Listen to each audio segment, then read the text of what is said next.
Hello listener, welcome to Adventist World Radio, the voice of hope. This is New Life program and I'm your host, Tileno Diambo. Juliet Bange will be taking us through the missing link in a lasting relationship as we prepare for the Bible segment by Pastor Kigundu Ndwiga. Stay tuned as we listen to a song, He Hideth My Soul by Nathaniel. Keep it locked to the voice of hope.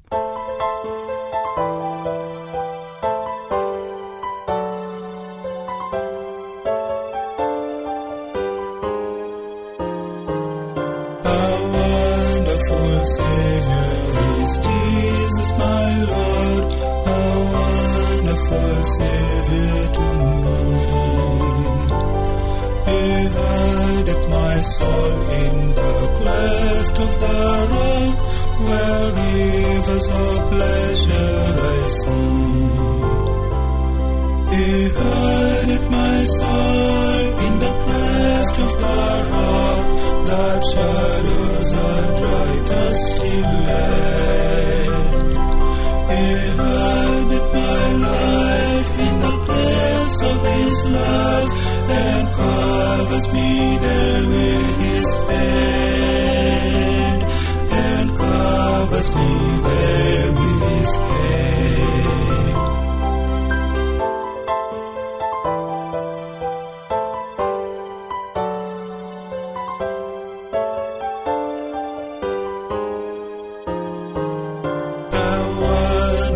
Savior is Jesus my Lord, He taketh my burden away. He holdeth me up, and I shall not be moved. He giveth me strength as my day. He hideth my soul in the depth of the rock, that shadows are dry, thirsty land. He hideth my life in the depths of His love, and covers me there with His hand, and covers me there with His hand. With numberless blessings each moment He crowns, and filled with His fullness divine. I sing in my rapture, all glory to God, for such a Redeemer as mine. He hideth my soul in the cleft of the rock, that shadows are dry, thirsty land. He hideth my life in the depths of His love, and covers me there with His hand, and covers me there with His hand.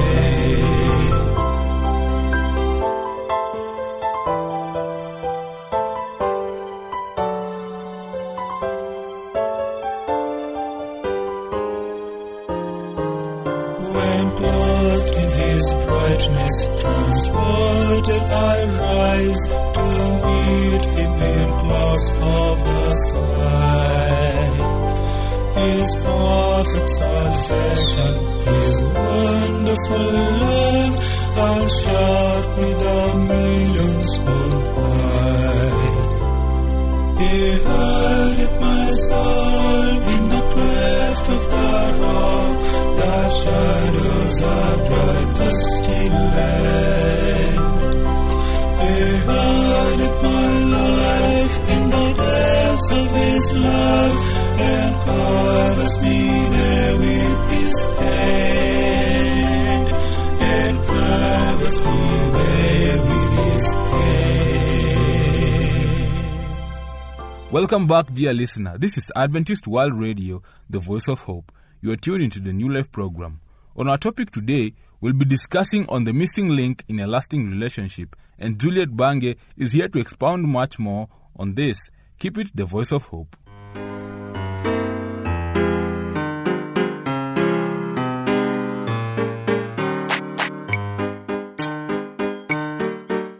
It is a fact that marriages are not lasting today like they used to in the yesteryears.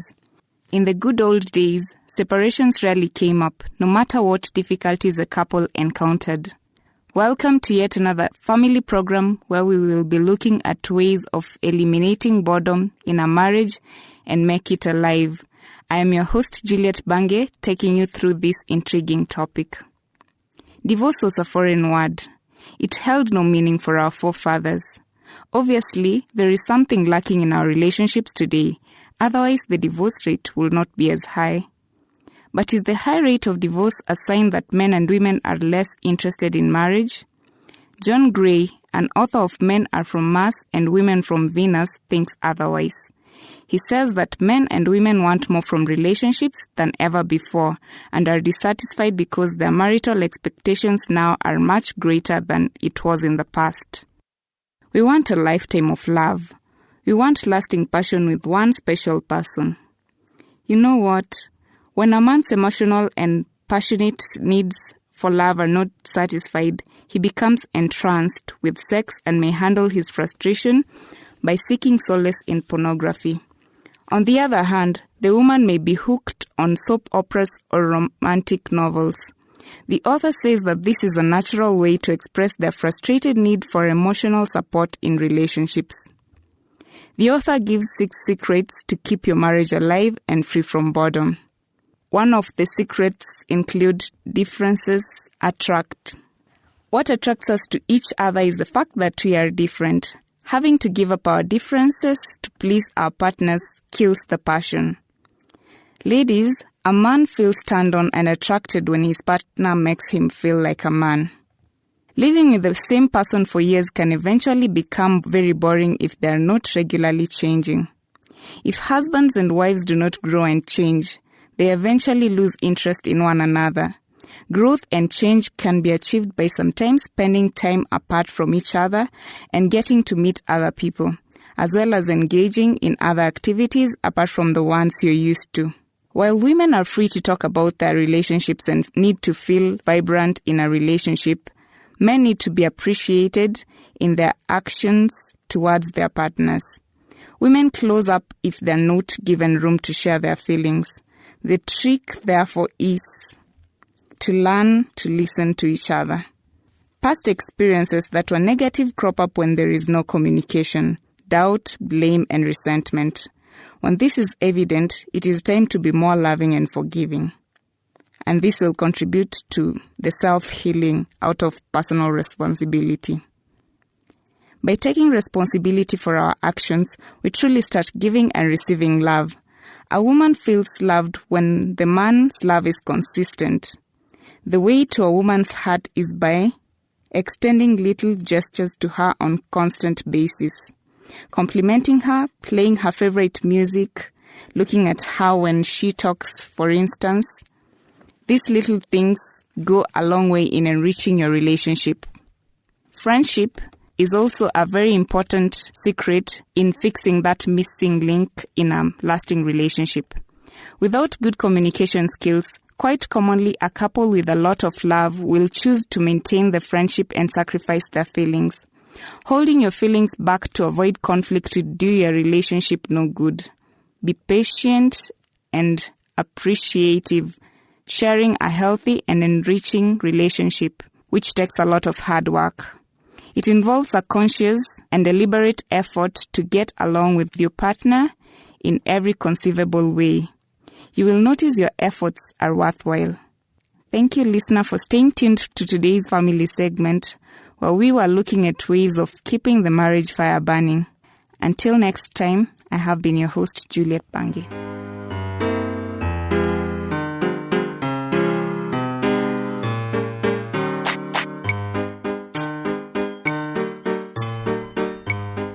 That was an amazing teaching on the Family Life segment.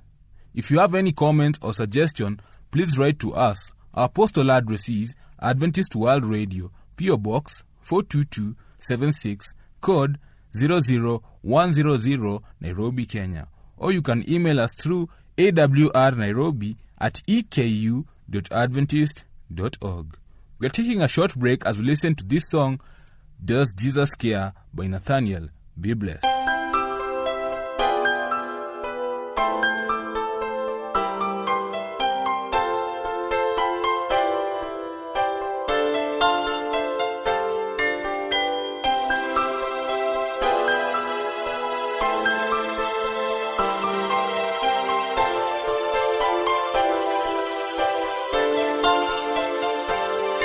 Does Jesus care when my heart is pained too deeply for mirth and song?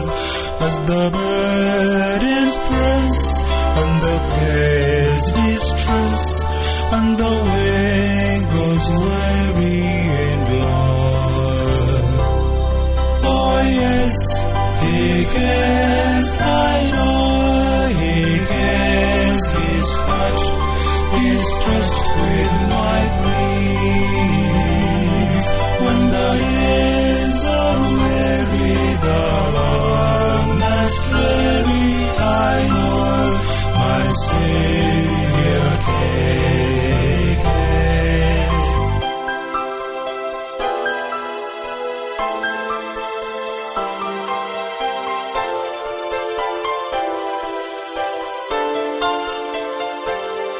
Does Jesus care when my way is dark with a nameless dreaded fear? As the daylight fades into deep night shades, does He care enough to be near? Oh yes, He cares, I know. He cares, His heart is touched with my grief. When the days are weary, the long nights dreary, I know my Savior cares.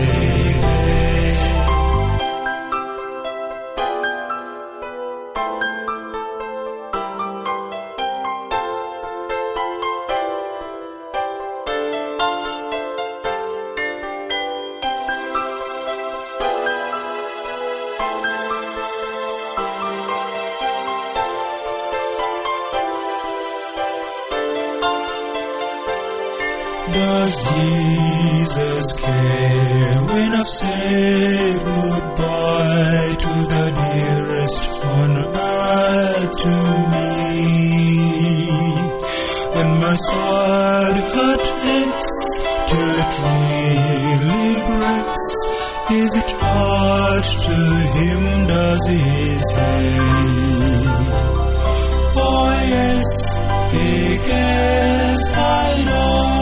He cares, His heart is touched with my grief.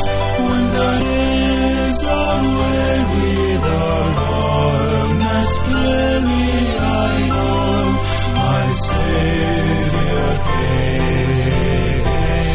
Oh yes, He cares, I know. He cares, His heart is touched with my grief. When the days are weary, the long nights dreary, I know my Savior cares.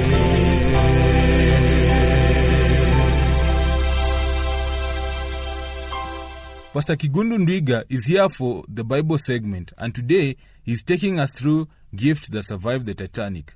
Keep it locked to the Voice of Hope.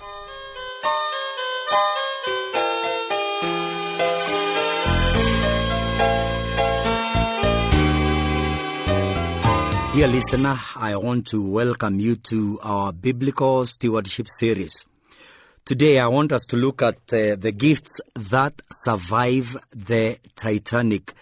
Well, historians think it may be the third most written about story of all time, right after Jesus Christ and the American Civil War. It happened on a cold April 14 back in 1912, the sinking of the Titanic, of course. There's something about that tragedy that fascinates people. How an unsinkable ship can hit a North Atlantic iceberg on its maiden voyage, and then 1,523 people have a full 2 hours and 40 minutes to basically wait to drown at 2:20 in the morning. After 17 movies, 18 documentaries, and at least 130 books already, CBS aired a 4-hour mini-series giving another look at the tragedy. And James Cameron put $120 million worth of disaster up on the big screen for Titanic, and its hundreds of tiny subplots to unfold yet again. But you know, there is something about this icy story that illustrates Bible truth. 1 Corinthians 13 explores the topic of pure love, agape love. Many other things are mentioned in this chapter too. Some bad things and also some good things. After envy and pride and self-centeredness and grudge-keeping, which are the very antithesis of love, the chapter moved to a more positive list. There is prophecy, a good thing. There is biblical knowledge, another recommended commodity. The eloquence of what the Bible calls tongues is also one of heaven's gifts, and yet, verse 8 tells us that all other things will pass away. Prophecy and knowledge and tongues are all going to come to an end. Their usefulness will cease and they'll be relegated to the sidelines. But then there are these 3 words: love never fails. In other words, love stays. Unlike prophecy and knowledge, love doesn't ever become obsolete. Right at the end of chapter 3, that is verse 13, Paul clearly says it again. And now these 3 remain: faith, hope, and love. Now there are several points to be made here, and you've got to be wondering what they have to do with the Titanic. Now, let's think about that one, shall we? First thing I want us to notice is that gifts are temporal. First of all, we would easily agree that love is going to survive this beat-up old planet. Our skyscrapers may fall, and the sinful kingdoms will be toppled, and orphanages and bars and prisons are going to be bulldozed by heaven's armies. But love, the very epitome of God's own character, will survive. Paul is right. As long as there is a God, there'll be love too. But isn't it interesting that good spiritual things like prophecy are said to be temporary? Of course, that makes sense when you stop and think about it. Prophecy in God's word has been provided as a gift to show us the future, to give us confidence in the ways and the methods of God, to provide us with signposts to the kingdom. But after we are in the kingdom, will we keep looking for signposts? Will we need confidence boosters when our King and Savior are dwelling among us? Therefore, there won't be a need for prophecy when the source of all prophecies is living right next door as our neighbor. The same is true as the gifts of tongues. Whether you think of the Bible's gifts of tongues as the ability to speak many foreign languages or an ecstatic experience to worship to God in a language you don't even know, isn't it plain that when we enjoy face-to-face fellowship with our Redeemer as one unified redeemed body, we won't need that gift? We'll be right there. We'll see Him face-to-face, and that is what verse 12 says. It is likewise with knowledge. Think of people who invent Pentium chips and write great books and build the tallest buildings. But when we get to heaven, what will become of our opinions of our great knowledge? Again, as Paul describes himself, we'll realize that now we know in part. And it's a pretty tiny part, my friend. So, do you see how Paul cuts right through our little list of accomplishments? He says, now we know in part, he writes. We prophesy in part, but when perfection comes, the imperfection disappears. Much of what we have learned will vanish in what this verse is rendered in the clear word paraphrase. What does it say? So many of what we lovingly and even proudly call our spiritual gifts are going to melt away when we bow at Jesus' feet in heaven, aren't they? All the Greek we know, all the Bible definitions we have memorized will fade away in paradise. Useful tools they have been, to be sure, let's not misunderstand. We want to thank God for our gifts and use them all we can here on this earth. But what greater glory to be in the presence of God. One writer puts it this way: the light of a candle loses its importance when placed in the bright light of the sun. And in a way, this is where I think Paul is taking us in his next paragraph. He says, when I was a child, I talked like a child. I reasoned like a child. When I became a man, I put childish ways behind me. Then he goes on. Now we see but a poor reflection as in a mirror. Then we shall see face to face. Now I know in part, then I shall know fully, even as I am fully known. What a picture he paints, where our old thoughts, made so murky by sin and selfishness and confusion, are finally cleared away when we reach the distant shore. The fog and the smog and the haze are gone. The dreadfully limiting effects of sin are gone. And dear listener, soon we will be going home. The talented contemporary Christian group Glad sings about this in their song, When He Comes Again. It goes something like this. And when He comes again to take us home, and oh, to know His love and grace, to finally see our King, no longer through a dim and clouded glass, when Jesus comes to take us home at last. As Paul describes it, boys turn into men. Spiritually speaking, small children whose fondest dream was to drive the little car at Disneyland are given keys to the real Cadillacs. What does all this mean? Nothing we have piled up here on earth is going to survive the trip to the New Jerusalem. Our talents and gifts and assets and bank accounts, they're all going to be obsolete.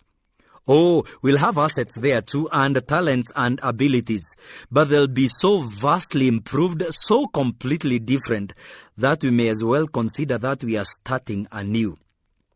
Which takes us back to the Titanic. Nothing survives, the Bible tells us, except faith, hope, and love. None of our carefully packaged suitcases, our luggage, our trinkets and treasures are going to make it across the cold, dark ocean.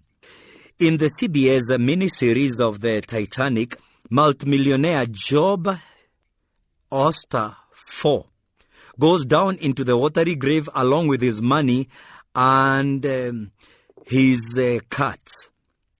And when you look at that story, you find the great people go down that grave. Benjamin Guggenheim, traveling with his mistress, changes into a fine evening clothes before perishing in the 28 degrees freezing water. All the fortunes in the world couldn't keep the 882 feet of ocean liner going down to the bottom of the Atlantic with its 1,523 victims. Only love survives. How true it is, as Paul writes, that nothing is going to survive except love. So what are you piling up today, right now? Talents and possessions, or even some characteristics, traits you are kind of proud of? 1 Corinthians chapter 12, which describes spiritual gifts, explains that we don't all have the same gift. We can't all have the same thing.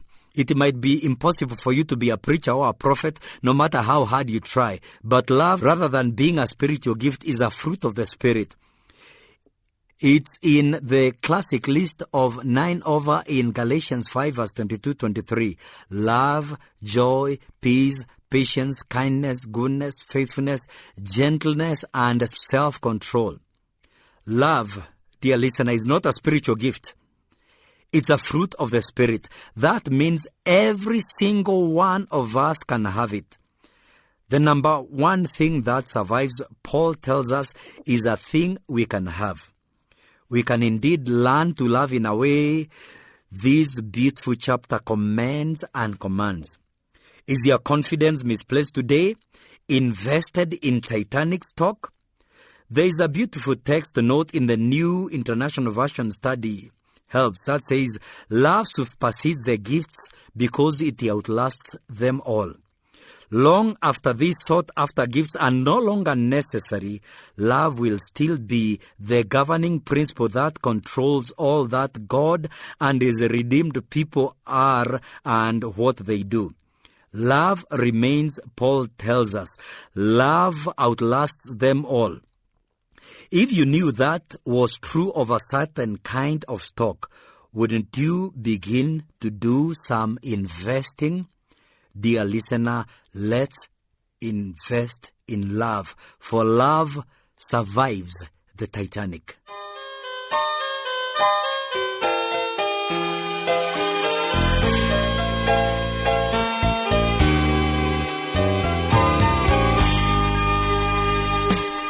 That was the gift that survived the Titanic on the Bible segment by Pastor Kigundu Ndwiga.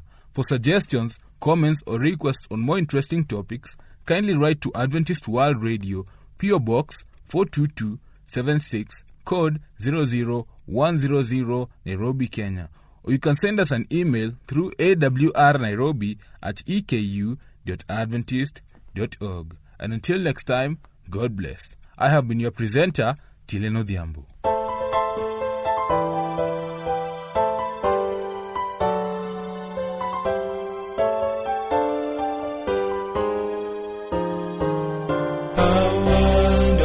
Savior is Jesus my Lord, a wonderful Savior to me.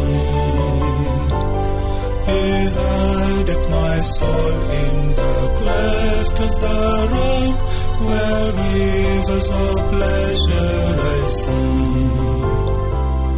He hideth my soul in the cleft of the rock, that shadows are dry thirsty land.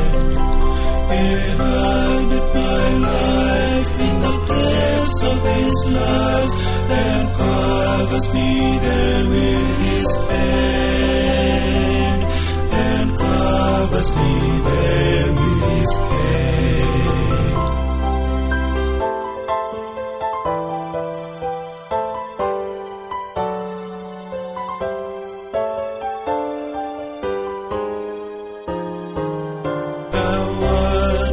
Savior is Jesus my Lord, He taketh my burden away.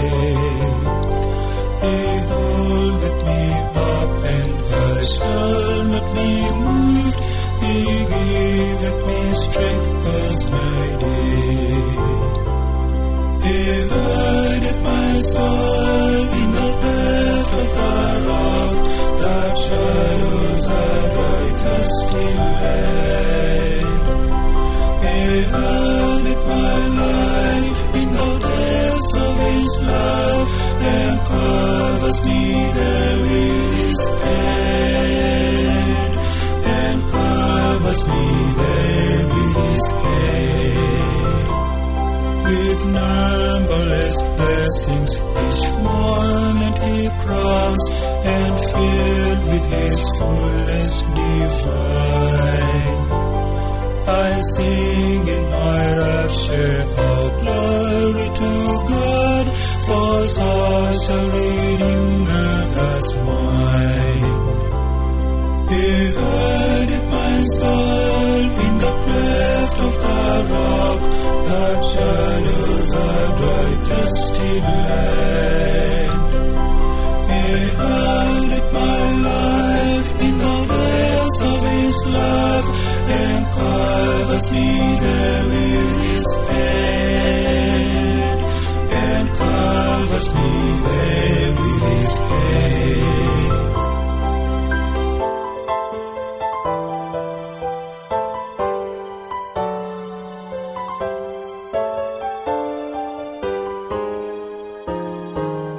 When clothed in His brightness, transported I rise to meet Him in clouds of the sky. His perfect salvation, His wonderful love, I'll shout with the millions on high.